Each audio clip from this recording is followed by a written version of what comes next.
কবি নরেশ বৈদ্য অন্বেষার একনিষ্ঠ সদস্য হওয়ার পাশাপাশি তিনি একজন স্কুলের হেড মাস্টার মশাই।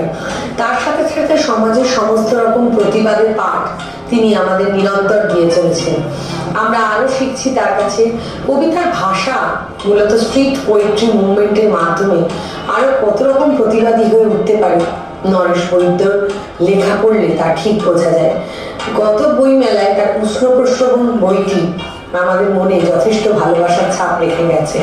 কবির কলম এভাবেই এগিয়ে চলে। অলরেডি জেনে গেছেন, কবিতার নাম বলি, কে জানতে চায় বলো। যেভাবে আর্থিক দস্তাবেজ আটচালা কাঠামো হস্তান্তরের হয়েছে কারবারি, সেখানে কেনাবেচা দরদাম নিয়ে প্রশ্ন এবং অদ্ভুত আচরণ ভারী। বলতো কে জানতে চায় তুল্যমূল্য বৈপরীত্য কতটা প্রখর।